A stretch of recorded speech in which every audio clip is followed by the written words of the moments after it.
to you. All right. Thanks, Dr. Shah. My question is, especially because there's not a lot of appointments available, a lot of people are turning to those at-home tests, but are those at-home test kits effective at detecting Omicron? Yeah, great question, Mel. Answer is yes, particularly if you are symptomatic. So let me just start with that. There was a little bit of data, or not even data, sorry, just a statement that came out from the FDA last week suggesting that the at-home tests lose a little bit of their accuracy. We've pressed for a little bit more detail about that, which tests and how much accuracy in particular. I haven't heard an update from our colleagues at the FDA on that, but what I have heard repeated by other scientists who really study this area is that even in the face of Omicron, with its mutations and variations, at-home tests, the rapid antigen tests, remain an effective tool, particularly if you're symptomatic. And Mal, if I may, right now, healthcare providers across the state are seeing a lot of folks coming in their doors in the emergency department, to urgent care, and even to primary care offices, looking for confirmation of their at-home test result. They took an at-home test, they were feeling symptomatic and crummy, the at-home test came back positive. And now folks are seeking a PCR test to confirm that. Here's the bottom line there.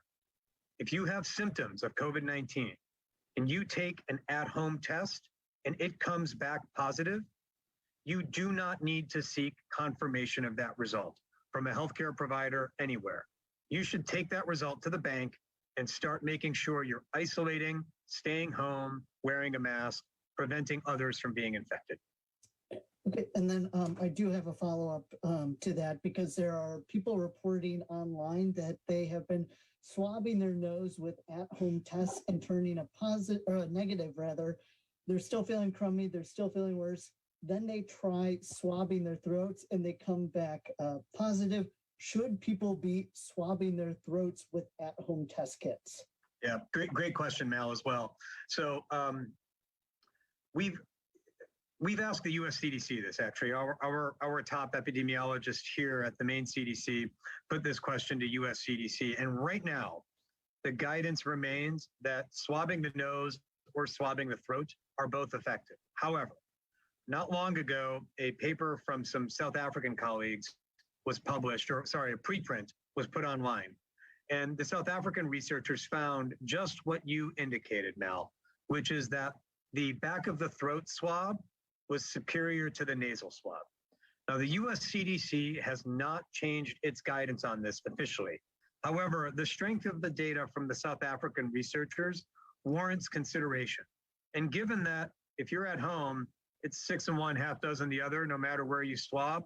If it were me, I would swab in the back of the throat, not in the nose. Even if that contradicts what the FDA is saying about swabbing the back of your throat? Individuals have to make a decision that's best for them. The US CDC has indicated that the nasal specimen still remains effective. There is no clear and right answer here, Mal. I'll tell you, if it were me, I would go with the back of the throat, but other individuals may decide to go with the nose. Thank you very much, Dr. Shah. Yep, thanks, Mel. Annie from Spectrum.